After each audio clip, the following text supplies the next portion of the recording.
La Federación de Estudiantes de Hong Kong, impulsora del movimiento predemocrático, que lleva 7 días ocupando las calles de la isla, ha asegurado que no retomarán el diálogo con el gobierno hasta que no reciban explicaciones sobre los ataques que han sufrido en las últimas horas.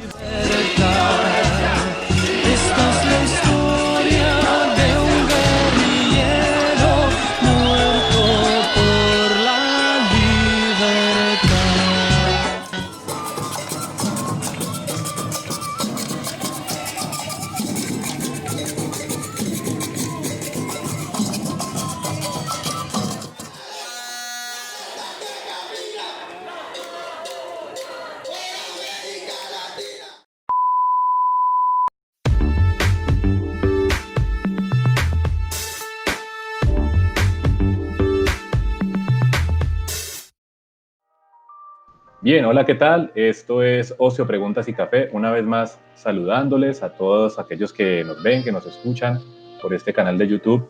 Pues básicamente es un ejercicio, como lo ven, de 13 amigos que quieren charlar y proponer temas de distinta índole. Soy Daniel Valencia y, bueno, primero que todo, pues, introducir a mis compañeros, a Dani y a Diego, para que se dirijan con ustedes con unas palabras. Dani. Buenas noches a todos nuestros seguidores. Hoy vamos a hablar de un tema que es muy polémico, pero muy pertinente, que es el tema de la protesta social. Los invitamos a quedarse. Vamos a analizar desde perspectivas filosóficas y psicológicas el asunto de la protesta, y vamos a presentar algunas opiniones. Los invitamos entonces a quedarse. Diego.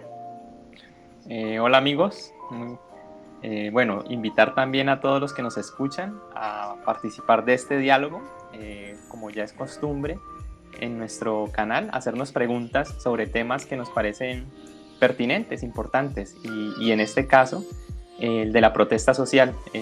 A propósito pues de lo que está viviendo nuestro país actualmente, pues me parece importante poder dialogar sobre esto.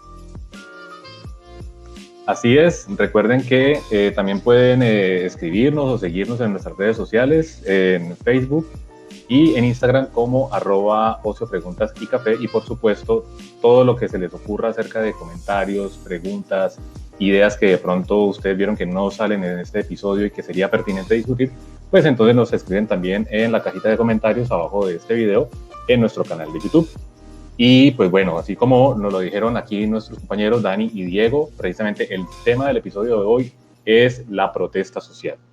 Hemos sido testigos desde pues más o menos toda esta última década, desde el 2010, como no solamente en Colombia, sino a nivel del mundo, toda una serie de manifestaciones, de oleadas de protesta, pues que se basan principalmente en lo que pues vamos a hablar aquí, en unas ciertas inconformidades con respecto al trato que se le da a los ciudadanos, a ciertos incumplimientos, ciertas indignaciones que hay con respecto al tema de los derechos humanos, al tema de nuestras propias dignidades. Esto no es ajeno, por supuesto, a Latinoamérica. De hecho, vamos a comentar que Latinoamérica tiene una historia grandísima basada en el reclamo de exigencias. Y queremos en este episodio, pues, no solamente, o no, bueno, realmente no se trata de hacer un recuento de cuáles han sido las protestas, pues, a nivel histórico y por qué son importantes, no, porque eso, pues, se puede consultar en cualquier parte. Lo interesante de todo esto es ver que causa polémica, ver a las personas, pues, por supuesto, hablando acerca de los ejercicios de protesta, de que eso termina en vandalismo, de que es mejor no protestar, o si va a protestar, pues entonces protestar pasito, como dirían algunos por ahí, utilice los domingos y por favor móntese a la acera solamente. Toda una serie de ideas con respecto a la protesta que nos gustaría muchísimo conversar. Lo primero es discutir qué es la protesta. Lo primero es que tengamos en cuenta de qué estamos hablando y, por supuesto, tener como un imaginario o por lo menos una cierta visión en general de lo que vamos a tratar aquí, de lo que es y de lo que no es, a lo que nos estamos hablando. Dani, ¿qué nos podrías decir al respecto? Para ti, ¿qué es la protesta y de qué estamos hablando hoy? Bueno, gracias Daniel. No, de la misma forma que protesta un niño ante sus padres porque considera que se le está haciendo una exigencia que no va en la vía de lo que él desea o siente, o porque considera injusta la petición en cualquier sentido. Recuerda que nosotros venimos pues de eh, animales muy cooperadores, animales muy gregarios, y digamos, nuestra supervivencia depende mucho de estar integrado en sociedad. Entonces hay una serie de mecanismos de cohesión social que han evolucionado y nosotros seres humanos pues tenemos algunas de las formas de cooperar más complejas que hay. Los mecanismos de cohesión social incluyen eso, incluyen por ejemplo la cooperación, incluyen el resentimiento ante tratos injustos y por supuesto el tema de reciprocidad. Entonces yo siento que el origen de la protesta social tiene que ver con esos que son sobre todo sentires. Y es que cuando uno coopera, pero uno siente que el aporte del otro no se corresponde, cuando uno tiene una relación con otro y hay pobre reciprocidad o la reciprocidad no está, o cuando uno se siente ante un trato injusto, entonces uno siente que tiene un reclamo que hacer. Y eso es la protesta social, pues porque es en la interacción con el otro donde pueden ocurrir estas situaciones, ¿sí? Eh, por supuesto, eso no es algo que nos tengan que enseñar, ya lo decía yo, un niño protesta y pues no se lo ha adoctrinado de ninguna forma. Los niños protestan incluso desde bebés. Ellos, por ejemplo, los niños reclaman libertad cuando sus padres son demasiado protectores y entonces llega un momento en que ellos quieren ir más allá y los papás están demasiado protectores, no lo dejan y el niño de todas maneras no hace caso, ¿cierto? Va y eso se puede entender como una protesta y si el papá vuelve y lo detiene, el niño vuelve y se va o se pone a llorar y pues uno podría ver protestas desde un niño llorando o pidiendo insistentemente algo hasta un niño pues en pataleta. Pero por supuesto el contexto en el que tenemos que pensar la situación de hoy día pues no debería ir tan atrás, ¿cierto? Aquí estoy hablando un poco sobre el origen del asunto y es por supuesto ese resentimiento ante tratos injustos, o sea, cuando hay justicia y cuando hay un sentido de justicia y no se cumple, cuando hay una cooperación y no se recibe lo que uno espera, o cuando hay hacer el bien al otro pero no hay reciprocidad, entonces por supuesto hay un malestar social y ese malestar social generalmente se traduce en protestas. Quisiera arrancar por allí por decir que la protesta es muy importante en términos sociales, porque de hecho eso es lo que permite pues reformular, primero, por supuesto, que la justicia impere, de lo contrario no hay cooperación, o sea, no hay posibilidad de vida en sociedad, sino que lo que habría sería una eterna competición de la cual ya hablamos en algún momento y es si no hay pacto, si no hay acuerdos, si no se respeta la justicia, si no se respeta el acuerdo cooperativo y si no hay reciprocidad, entonces lo que hay es competición, es decir, se rompen las relaciones, los vínculos se distancian y lo que hay es una tremenda competición y entonces empezará a imperar la ley del más fuerte, que es donde se ve la violencia. Así es. Entonces, ahí yo quisiera parar para darle la palabra a mi compañero Diego y luego podemos elaborar un poco más. Sí, así es, Dani. Y bueno, muchísimas gracias porque además de ese comentario nos centra un poco en una visión como originaria, es decir, tratar de naturalizar un poco el ejercicio de la protesta. Pues todos protestamos, la protesta tiene que ver, ¿cierto?, con una insatisfacción con respecto a unos acuerdos que se habían hecho y que no se están cumpliendo.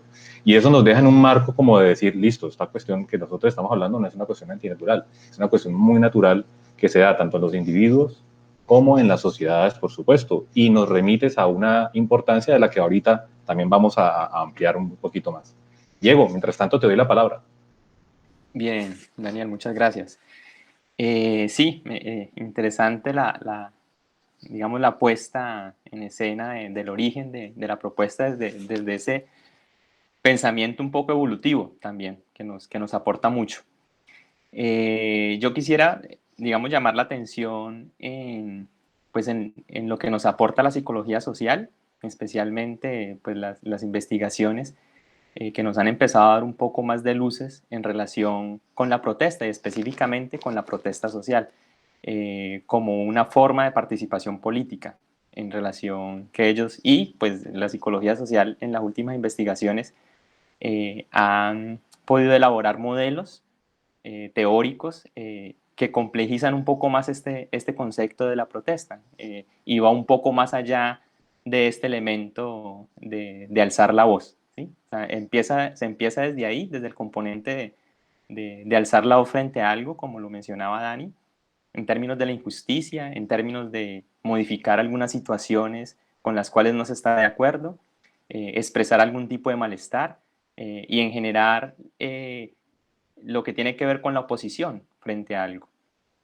Sin embargo, estos modelos que nos presta la psicología social nos permiten pensarnos desde una forma de acción política, pero este concepto de intersubjetividad también va a ser importante porque cuando hablan de la protesta como acción política, introducen lo que tiene que ver con las relaciones entre los seres humanos y la construcción de esferas de sentido.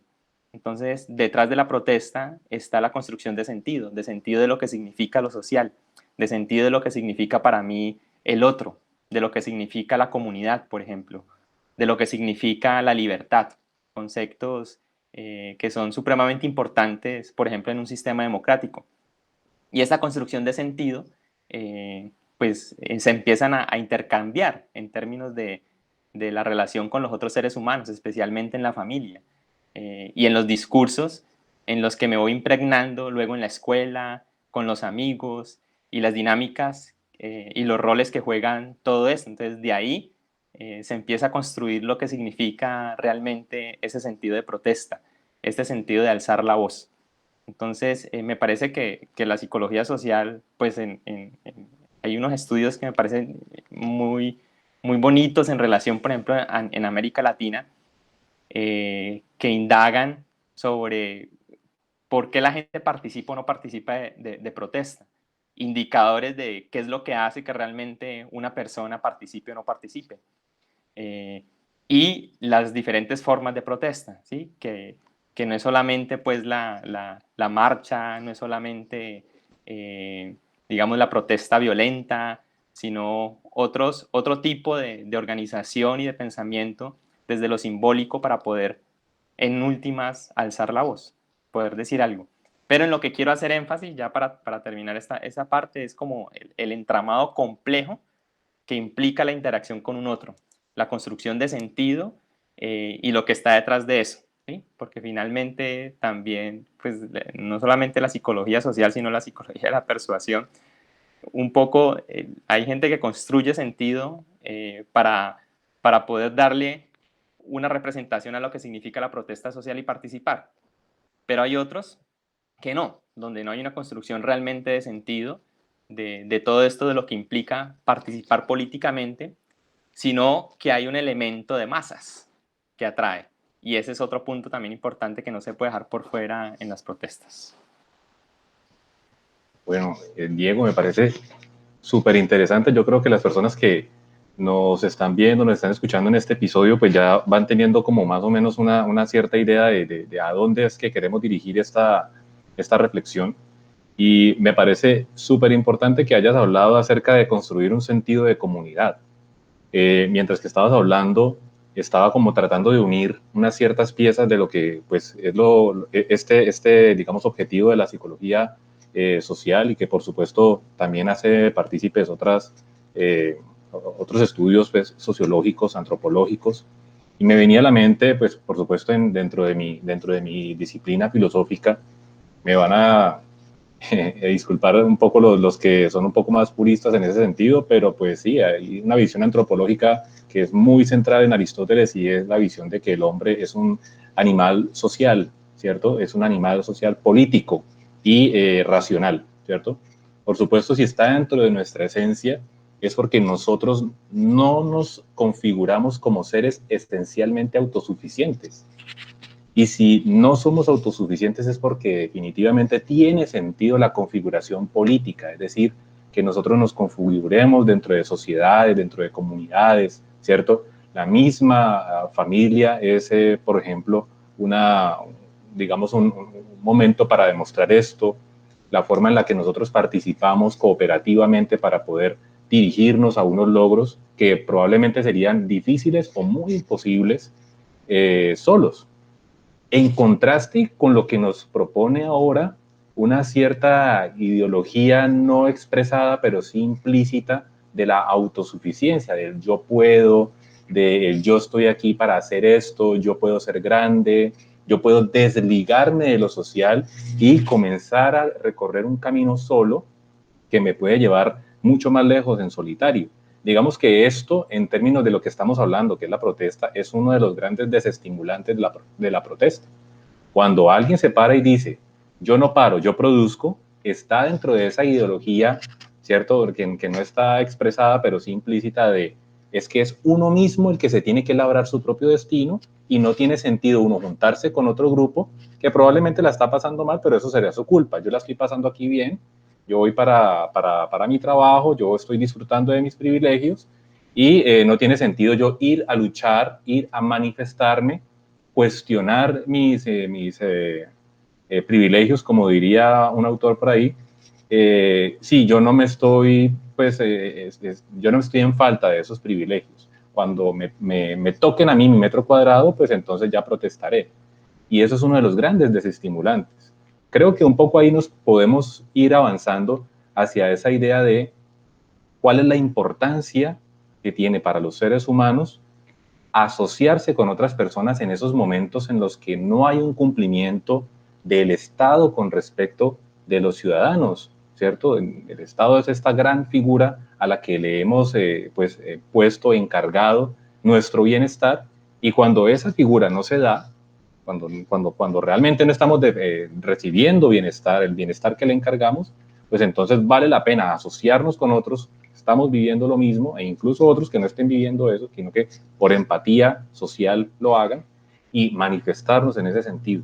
Lo quisiera hacer con una pregunta: qué pasaría donde tuviéramos prohibido, prohibido asociarnos con otras personas para manifestarnos en contra de ese tipo de inconformidades? Diego, ¿qué pasaría? ¿Qué se te ocurre? Bueno, digamos que de entrada está como lo que mencionaste de la importancia de poder asociarnos con otros, relacionarnos con otros para poder finalmente lograr cosas. En nuestro contexto, realmente el grupo social es vital, y cuando entendemos que el grupo social nunca es simplemente la mera colección de personas, sino que siempre está connotado de elementos en relación con el interés, con la opinión, con los ideales. Entonces, el restringir realmente eso es restringir no solamente una libertad de opinión, sino incluso de ser de nosotros como seres humanos. Es decir, ahí no estamos restringiendo solamente la posibilidad de oponerme, no es solamente una restricción de la posibilidad de manifestarme frente a una injusticia o frente a un malestar, sino que es de la condición realmente del ser humano.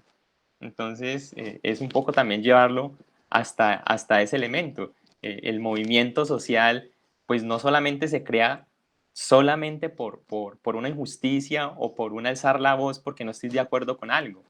Se crea también, pues porque es la necesidad de poder comunicarme con otros, de formar ideales, porque es la forma en la que nosotros como seres humanos, pues finalmente existimos en el mundo. Nosotros no existimos de manera solitaria. Así es. Entonces, Bien, bien, Diego, gracias. Y la misma pregunta también para Dani, si quieres darle el mismo enfoque u otro. No, yo creo que ese es uno de los principales derechos políticos, que es el derecho a la asociación, a la libre asociación. Y es la base de los estados modernos, porque finalmente el Estado nace de eso, del reconocimiento de que los grupos sociales pues nunca van a tener un todo cohesionado, o sea, nunca van a poder ser un solo grupo, sino que siempre habrán diferencias.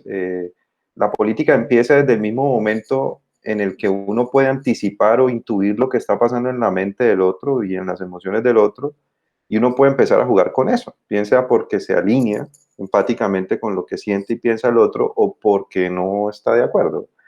Bueno, pues es muy natural, ninguna sociedad moderna, bueno, ningún Estado moderno, porque los hay que no son Estados modernos, pero piensa que todos deben pensar igual o propone como ley que todos deben de tener el mismo sentir y el mismo pensar. Lo más probable es que haya diferencias y entonces esto va generando unas dinámicas de grupo, unas asociaciones, unos sentires que se van, digamos que son la base del concepto de comunidad. Es decir, ahí está una gente que tiene algunos intereses en común, ahí empieza a surgir, digamos, el tema del poder, que siempre pues es tan importante y es cómo esta comunidad pues tiene unos intereses y pues velará por ellos, pero pues habrán otras comunidades que tienen otros intereses y que puede ser que vayan un poco en contravía con los intereses de la comunidad vecina o cosas por ese estilo.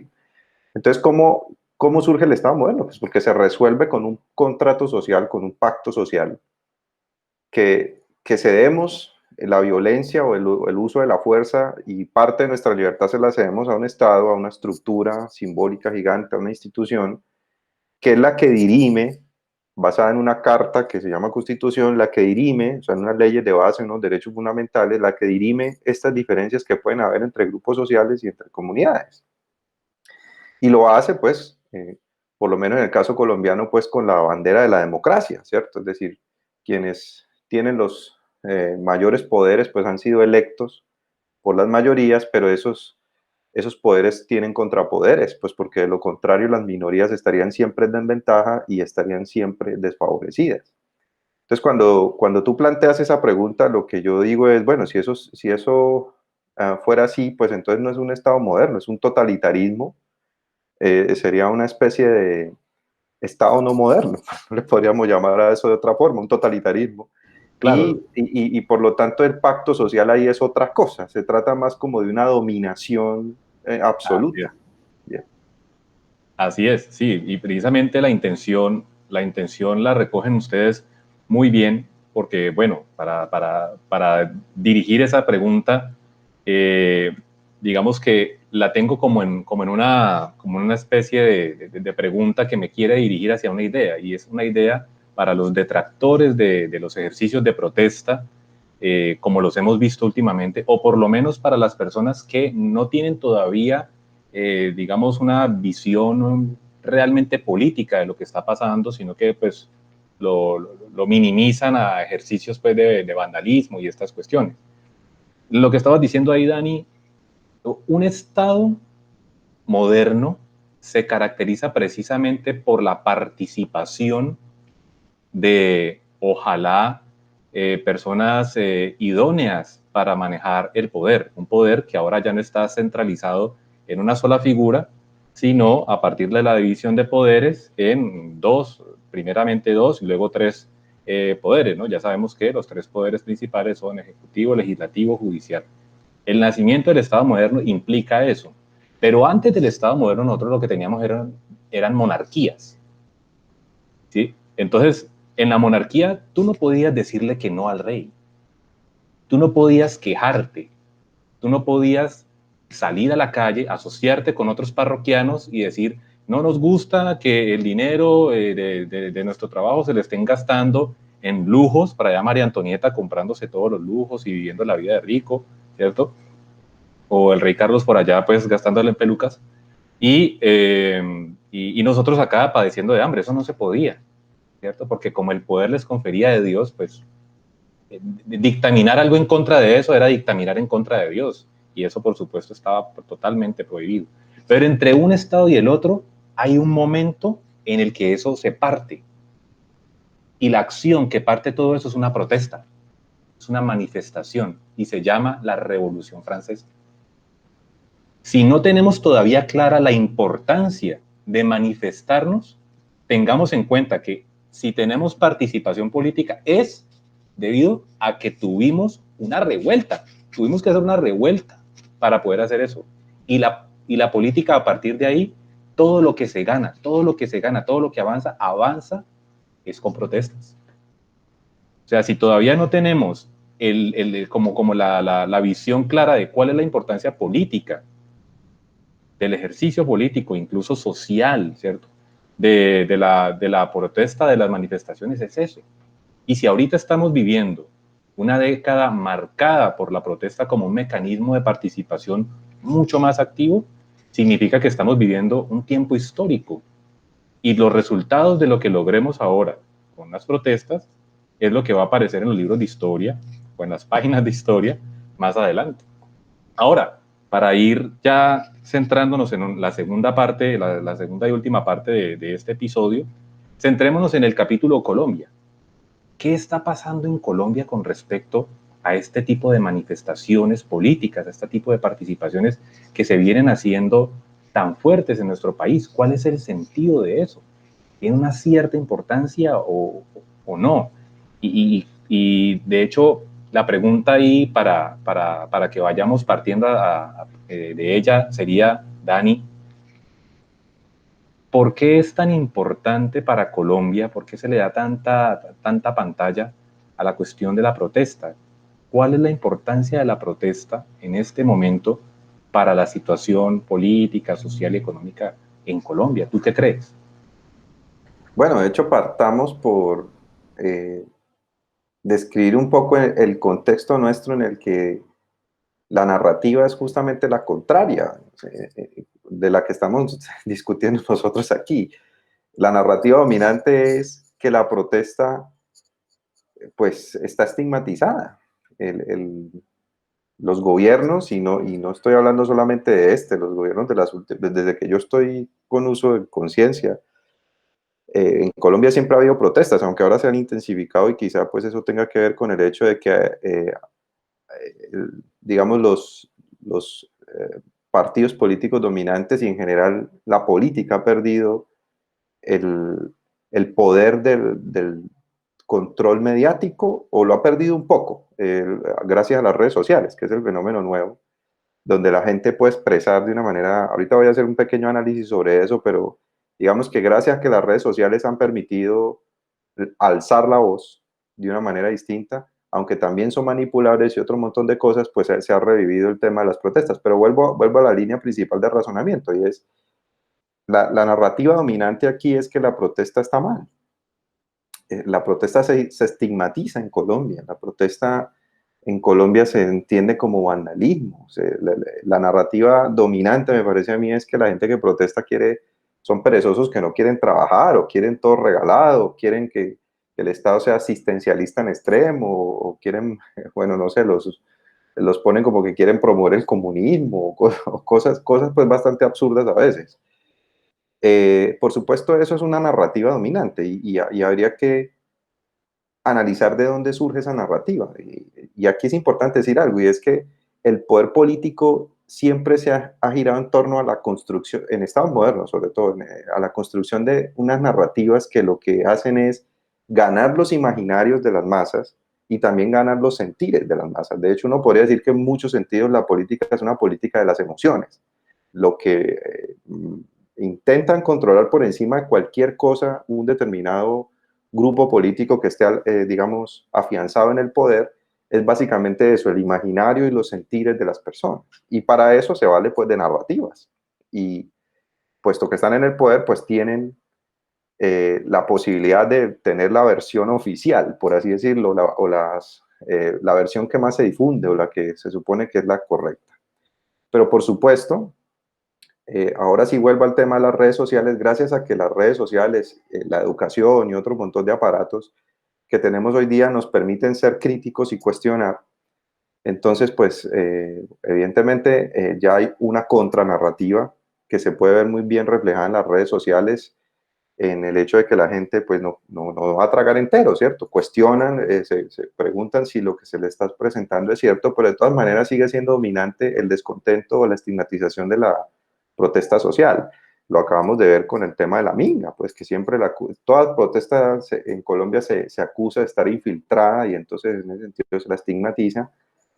Muy poca gente entiende que infiltrado significa que puede haber uno que otro que no es de allí metido, sino que muchas veces infiltrado para ellos significa que es ahí donde está el origen de esa protesta, como que dicen los grupos alzados en armas o en criminales.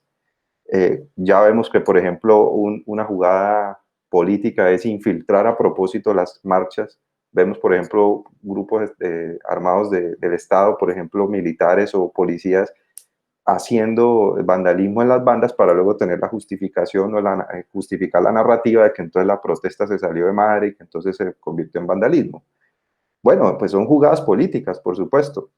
Yo creo que ahí habría que, digamos, propondría que analicemos hasta dónde el alcance, digamos, hasta dónde tiene alcance estas narrativas en un contexto en el que las redes sociales pues generan un nicho que permite cuestionar, pero también hasta dónde son las mismas redes sociales las que se convierten en vehículos de esas narrativas. En otras palabras, rondan un montón de fake news y con eso van ganando los imaginarios de la gente que está justamente cambiando su pensamiento en las redes y a punta de fake news.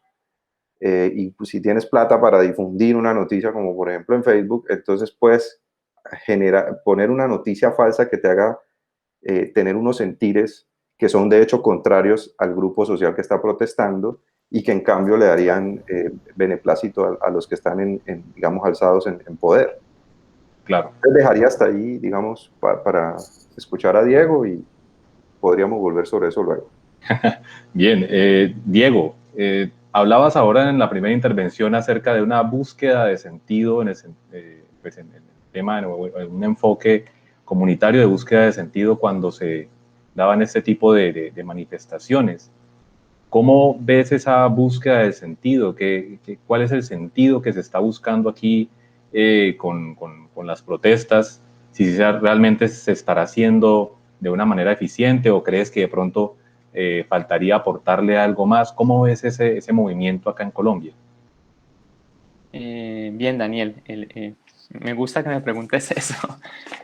Para poder enlazarlo un poco con lo que estaba pensando, quisiera volver sobre lo que mencionaste al inicio en términos pues, de las formas de participación política, porque me parece que desde ahí surge el papel de nosotros como ciudadanos para poder buscar alternativas en relación con esa participación, pues porque sabemos que hay un tipo de participación que es institucional en términos de pertenecer específicamente a partidos políticos, a ser parte pues, de los funcionarios públicos, de los que manejan las leyes, el voto, igual como otra forma de participación, pero entonces esas participaciones quedan reducidas a un tipo de personas, a un tipo de población.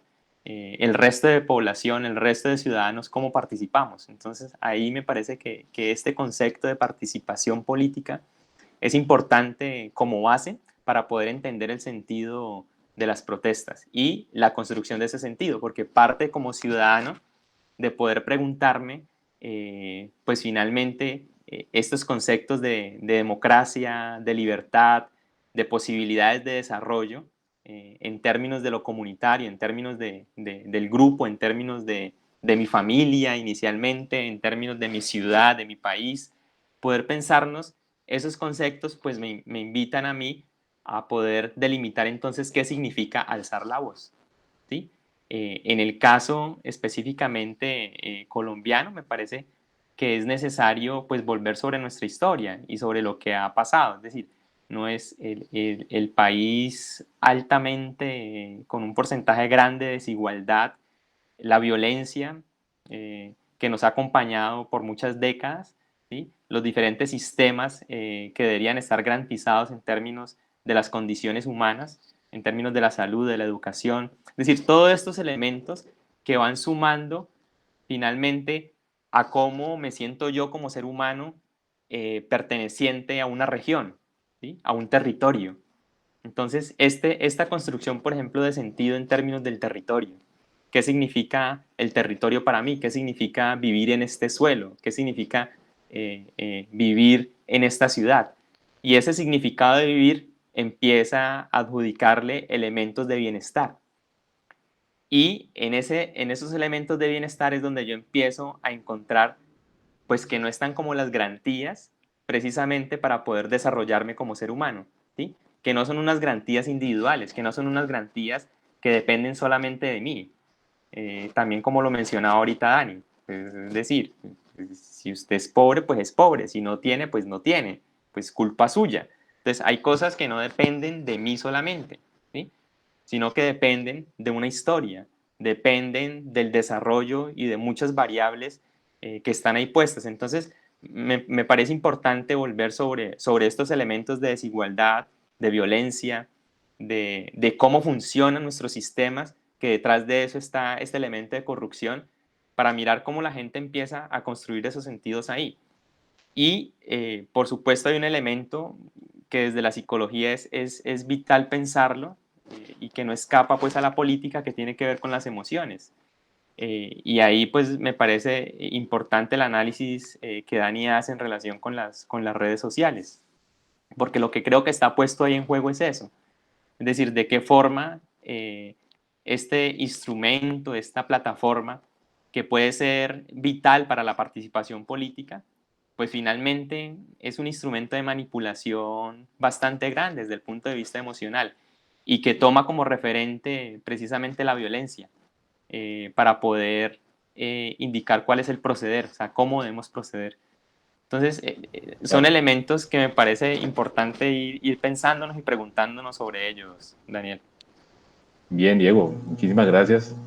Y no quisiera dejar de lado, quisiera que incluso vayamos, no cerrando, antes de cerrar, no quisiera que dejáramos pues muy por de fuera algo que es, digamos, álgido en temas de manifestaciones y de protestas, y es la idea del vandalismo, ¿sí? Por supuesto, hay muchas formas de protestar, incluso algunas que son totalmente pacíficas y se refieren también al derecho de la protesta, de la asociación para la protesta, y mucho más específicamente a la idea de la desobediencia civil, que es una idea que ya viene desde hace rato funcionando. Por allí ya, para los que no conocen el libro, La desobediencia civil de Henry David Thoreau, es un manifiesto expreso de pues, por qué hay momentos en los que simplemente debemos desobedecer. Y desobedecer cuando estamos enfrente de una injusticia es mucho más loable que seguir la injusticia, seguir obedeciendo a una injusticia. Y en ese orden de ideas, muchos personajes, Mahatma Gandhi, Nelson Mandela, Martin Luther King, se han identificado con protestas que no tienen que ver necesariamente con la protesta. Sin embargo, hemos visto que hay ejercicios de protesta que terminan en desmanes, que terminan en algunos daños. Y quisiera que pudiéramos generar alguna palabra así rapidito a las personas que vinculan directamente protesta con vandalismo. Y quisiera que le diéramos también una reflexión para que, o unas ideas por lo menos, para que se pensaran o repensaran, resignificaran ese término o esa asociación indebida que muchas veces se hace. Dani, ¿qué podrías decir al respecto allí rápidamente? Porque tampoco podemos demorarnos, pero sí muy importante no dejar eso por fuera. Sí, de una manera digamos, para ir al grano, claro, muy fácil es hacer, digamos, ese ejercicio de estigmatización, especialmente cuando estoy en el lado del privilegio, ¿cierto? Cuando no me siento empático con lo que reclaman los otros. Ahorita estábamos conversando y hacíamos una cosa que es fundamental también comprender, y es que se protesta cuando uno siente que algo en el pacto o que algo, un derecho que el Estado debería de proteger o un acuerdo que el Estado debería de honrar, pues no se cumple. Ahí es donde surge la protesta, y ahí es donde, digamos, así como cuando tienes un dolor en el cuerpo porque hay algo que no anda bien allí, esa era la metáfora que tenías tú, pues el grupo social que se ve afectado por eso, pues alzará su voz. Y entonces, ¿cuál es el asunto? Pues que para los que están en el lado del privilegio puede quedar muy fácil decir, pues no, pues no nos interesan, no son nuestros propios intereses, pero tratar de minimizar eso políticamente con la estigmatización, pues es un arma política que se ha usado desde siempre, ¿cierto? Es decir, poner a los que protestan en el lado de los criminales, en el lado de los que no. Entonces, hay, digamos, por un lado eso, digamos, que esa es una estrategia política y es una narrativa que nos acompaña desde que han habido protestas en el mundo. Por ejemplo, el niño, o sea, los niños que hacen pataletas son los mal portados, ¿cierto? O los niños que no se portan bien, o los que no les va a traer juguetes Papá Noel, ¿no? Entonces, empezar pues desde ahí, pero entonces, ¿cuál es el asunto? Como lo que hace levantar la voz o lo que hace ir a la protesta generalmente son unos sentires, y el sentir más importante allí es resentimiento ante tratos injustos, que es propio de las sociedades animales, no solamente de las humanas, y que es un elemento fundamental de la cohesión social.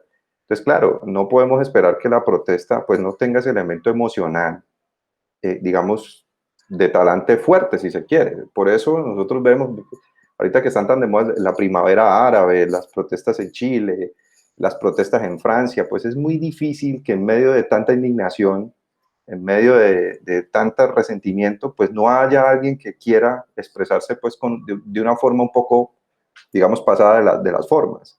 Pero que eso sirva para estigmatizar a todo el grupo social y sirva para, digamos, de legitimar el reclamo legítimo de un grupo social, pues eso es lo que nos debemos cuestionar los que desde afuera vemos cómo se estigmatiza una protesta. Y claro, muy fácil queda para el grupo que detenta el poder generar desórdenes, como por ejemplo pasa en Colombia, que es el mismo SMAT, por ejemplo, la misma fuerza pública la que empieza a dispersar a la protesta, es decir, les tiran bombas aturdidoras, los dispersan con gases lacrimógenos, y en medio de esa dispersión, pues más indignación, porque es algo así como que estoy tratando de alzar mi voz, de que se me escuche aquí pacíficamente, pero vienen y me violentan. Entonces, ¿con qué respondo yo? Pues en medio de esa indignación, muy probablemente con violencia.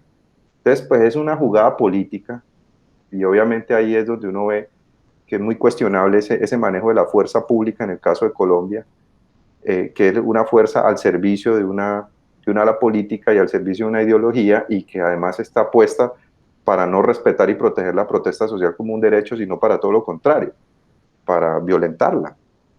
Y ahí, vemos, ahí están los videos de los policías disparando, o los videos de los policías apuntando a la cabeza con la escopeta de los gases lacrimógenos. Es decir, es la policía violentando un derecho legítimo. Entonces ahí yo creo que los análisis pueden ser más finos, pero voy a dejar ahí pues para que sea corto. Adelante. Y también estigmatizando, ¿no? Desde ahí también viene esa estigmatización. Diego, ¿qué nos puedes decir allí? Bien, Daniel. Pues hay un elemento que ya Dani lo expresó, entonces no voy a volver sobre eso, y que tiene que ver con la estrategia pues política que sirve. Es decir, ¿por qué vandalizar? ¿Sí? ¿Por qué hacer alusión a eso y por qué mostrar solamente eso en la protesta? Quisiera ver entonces el otro elemento en términos de que, bueno, sí, las acciones violentas, las acciones que pueden ser acciones simbólicas igual. Es decir, en ocasión lo hablábamos, Dani también lo mencionaba fuera de grabación, en términos de qué significaba, por ejemplo, quemar el CAI o destruir un CAI, en términos de qué simboliza o qué representa esa estructura.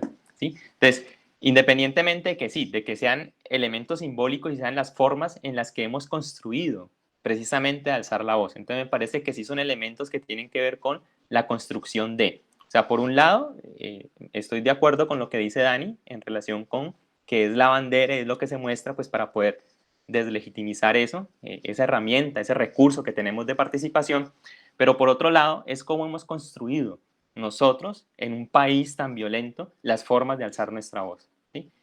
Y esa construcción es no solamente, por eso es un juego complejo, como lo presenta la psicología social, no depende solamente de mí como individuo, pero sí hay unas variables que tienen que ver con mi desarrollo. Es decir, ¿qué ha pasado conmigo y cómo represento yo eso?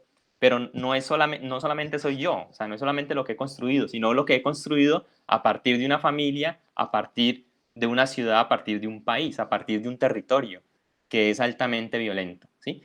Pero si hay el elemento en el que quiero hacer énfasis es cómo alzar la voz, ¿sí?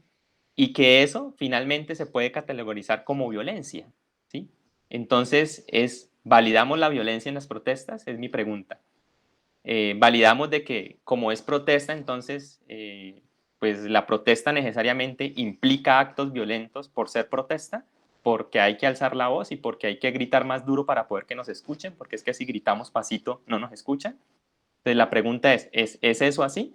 Hay unos estudios en psicología social que finalmente en Latinoamérica también lo que hacen es rastrear la eficacia de las protestas y por qué son eficaces o por qué no.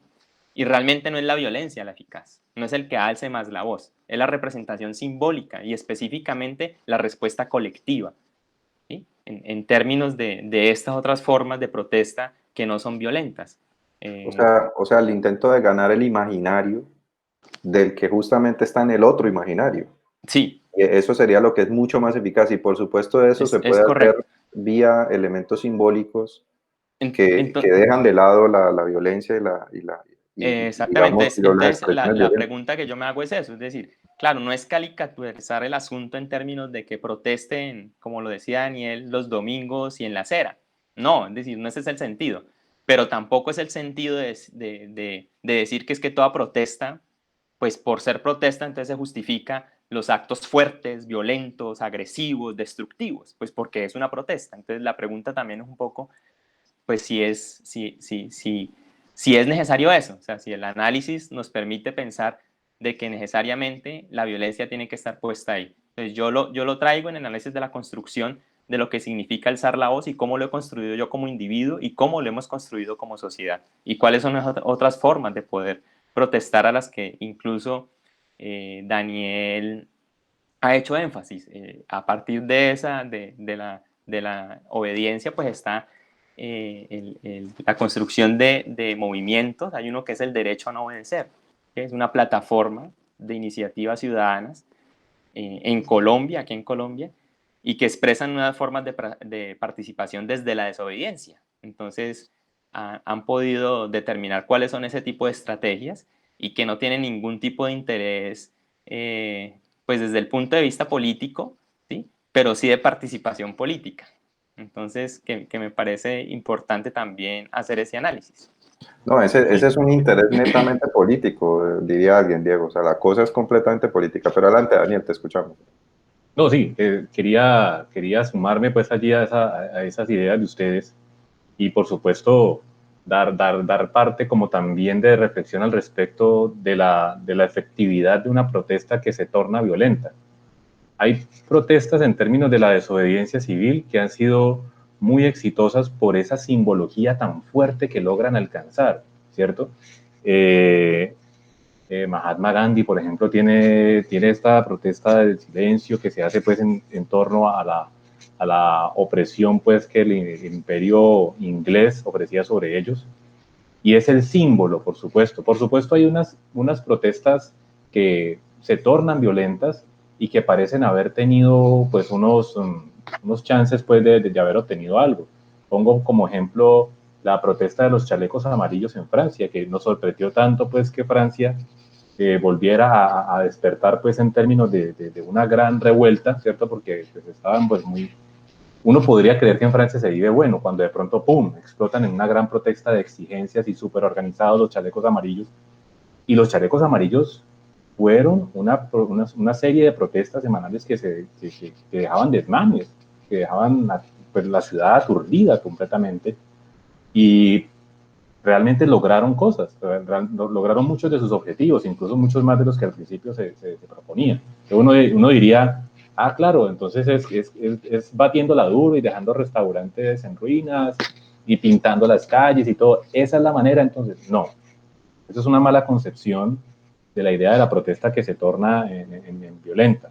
Hay que lograr analizar un poco más los ejercicios, pues, para ver qué es lo que pasa en una protesta violenta, pero también afinar el sentido para decir lo que planteabas ahí, Diego, y era que no es por la violencia, son los símbolos, ¿cierto? ¿Qué simboliza que una protesta no se logre apagar con la fuerza pública? ¿Qué simboliza que la fuerza pública incluso los vea llegar y se haga para un lado? ¿Sí?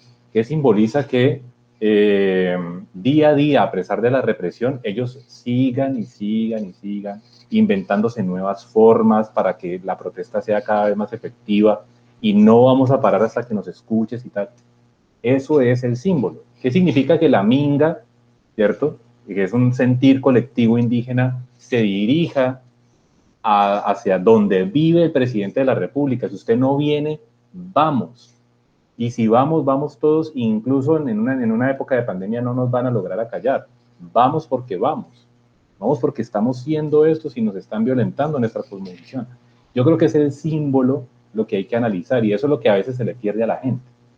La gente se pierde en el titular que dice grandes disturbios, dejaron tantos heridos, se pierde en eso. se pierden en los medios de comunicación oficiales que publican es eso. Pero lo que hay que lograr ver más allá, y que ojalá nuestros oyentes aquí en No se preguntas y café se estén preguntando, es qué hay detrás de los símbolos de la gente que protesta, de la gente que se mama esas caminadas larguísimas y el calor y la inseguridad, e incluso puede salir a la calle en estos tiempos de pandemia, salir a pesar de todo eso para ir a manifestarse. Si esas personas lo hacen, no solamente en Colombia y en el mundo, bajo condiciones extremas, debe tener algún sentido. Y desde allí plantearnos, como decimos en este canal, preguntas. Ojalá, en este momento pues no lo estamos haciendo porque la verdad lo estamos grabando desde la noche, pero ojalá con cafecito. Bien, entonces, Dani, Diego, para cerrar este episodio, con una o dos ideas cortas, conclusiones alrededor de lo que es el sentido de la protesta en general y en Colombia. Dani, te doy la palabra. Gracias, Daniel. No, mira, yo quisiera justamente retomar el punto en el que tú quedas, y es, desde siempre el control político ha estado muy de la mano del manejo de la información o del dominio de la información. Ese siempre ha sido un pilar fundamental del control político. Y por eso es que, pues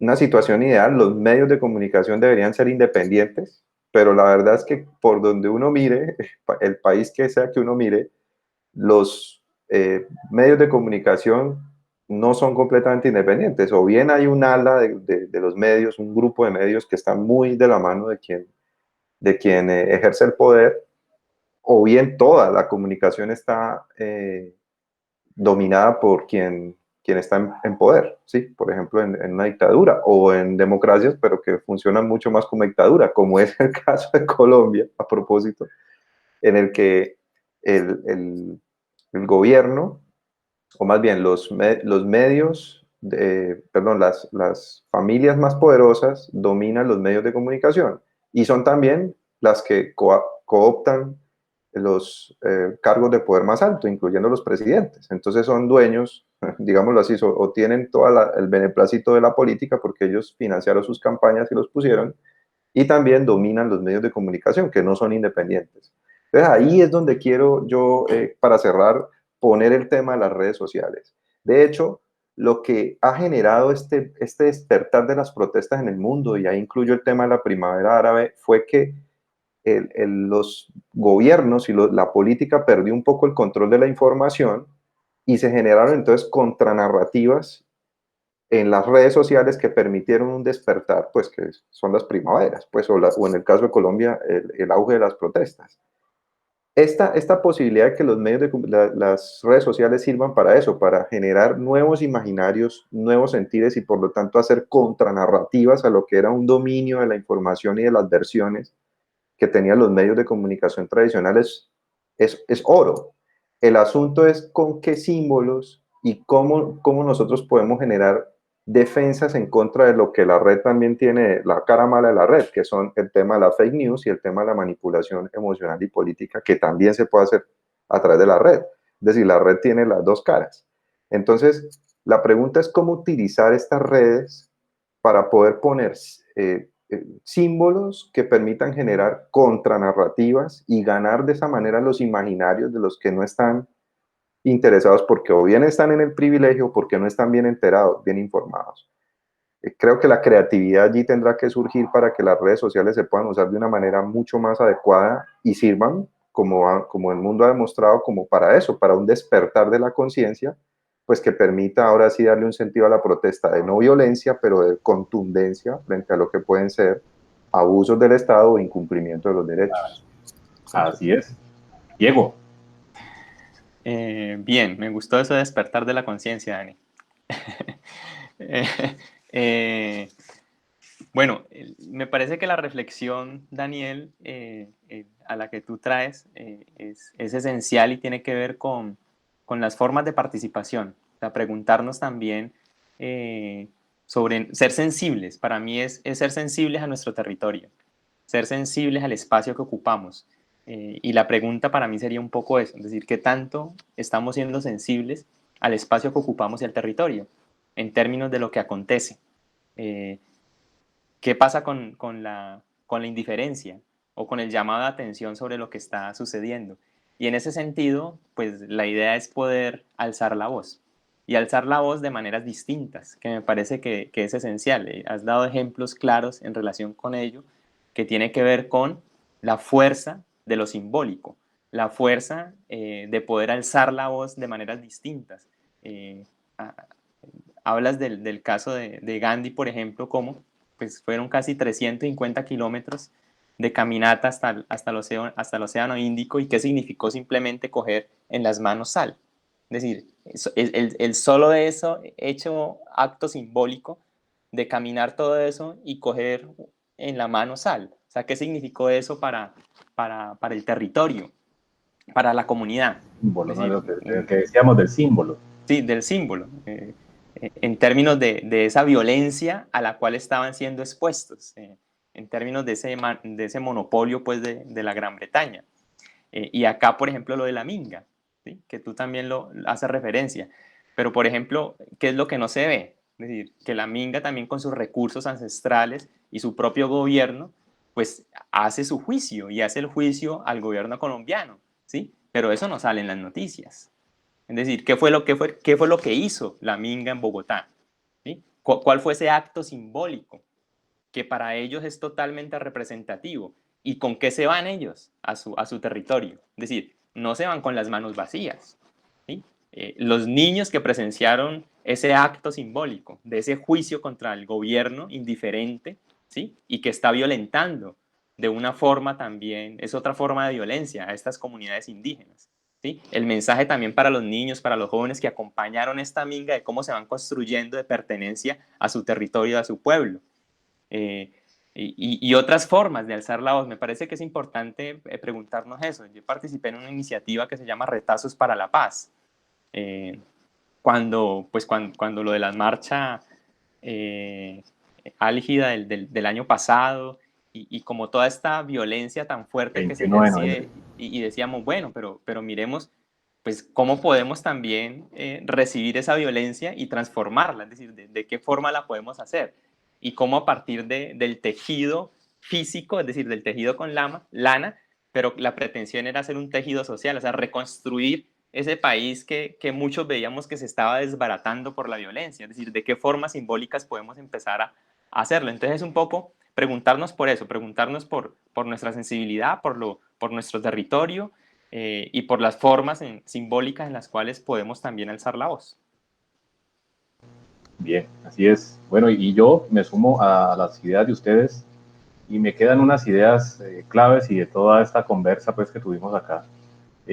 La primera es que la protesta es inherente a las sociedades humanas. Somos seres que a partir de acuerdos que hacemos, cuando se violan esos acuerdos, tenemos que sentar una voz de manifestar la inconformidad. Eso es la protesta. Por supuesto, a veces se hace de tú a tú, a veces se hace en grupos pequeños, pero a veces es una gran nación, una gran comunidad la que tiene que hacerlo, y de formas, como decías, ojalá contundentes, Dani. Y la segunda idea que me llevo es que hay muchas formas de participar en ese tipo de manifestaciones que nos dan participación no solamente en un grupo social o en un evento social que pasa, que sucede en las calles o donde sea, no, que nos da participación política, porque la participación política no se refiere solamente a ser parte del Congreso o tener un puesto político en el gobierno de turno, no. La participación política, y ahí es donde está la grandeza de las manifestaciones de este tipo, se da en todos los ciudadanos, ¿sí? Y de muchas formas. Entonces, hay muchas formas de protestar. Se viene la idea de la desobediencia civil, hay formas de protesta muy creativa, en eso resalta el papel de los estudiantes a los que les he visto protestas, formas de protestar muy creativas, pero definitivamente hay que sumarse, si se siente pues esa necesidad, a formas de protesta que permitan manifestar eso. ¿Por qué? Porque todos estamos de acuerdo con que debemos avanzar, con que debemos mejorar como sociedad, pero de la forma violenta no se va a lograr, porque ya nos han violentado antes. Y ya sabemos que recibir y dar violencia, es decir, cambiar una dictadura de violencia por otra, lo único que va a hacer es perpetuar las relaciones de verticalidad de los que tienen el poder sobre los oprimidos. Se llamen de una manera o se llamen de otra, va a ser la misma cuestión, como cuando tenemos el Frente Nacional aquí, los liberales y los conservadores allí turnándose el poder, y eso pues no iba para ningún lado del país. Tampoco sucede un avance si nos desintegramos. Todo el mundo cogiendo para su lado, eso tampoco avanza la sociedad de esa manera. Y ese es un discurso que se viene manejando muchísimo. No, después de que no me toquen a mí lo mío, entonces yo no tengo por qué ir a protestar, y eso es sumamente peligroso. Y es un discurso que se adopta muchísimo en una sociedad que pues está permeada de individualismo y de autosuficiencia. Y la última idea con la que me voy, con la que cierro, es, si bien esto no es una reflexión última, por lo menos debería ser una reflexión que permita, pues ojalá para los que nos están escuchando, para los que nos están viendo en este episodio, pues permita una mirada crítica sobre lo que nos está pasando, no solamente en Colombia, sino en el mundo, y que nos permita sentirnos partícipes de la comunidad al pensar de otra manera las formas de protesta. Si no hay entonces otras ideas por ahora por decir, les decimos muchísimas gracias por habernos acompañado en este episodio de Ocio, Preguntas y Café. No se les olvide escribirnos a Instagram o dejarnos sus comentarios. En Instagram estamos como @Ocio, Preguntas y Café. Los dejo para que se despidan, muchachos. Like y suscripción. Ahí, activar la campanita y le das un like. Y con eso te quedas en contacto con el canal y no te vas a perder ningún video. Hasta la próxima. Recuerden, dejen sus preguntas, sus reflexiones. De esto se trata este espacio, compartir con ustedes y que ustedes también puedan aportar a esta discusión, reflexionar sobre lo que está aconteciendo en nuestro país. Perfecto. Los saludamos y nos vemos en un próximo episodio. @Ocio, Preguntas y Café. No se les olvide. Adiós.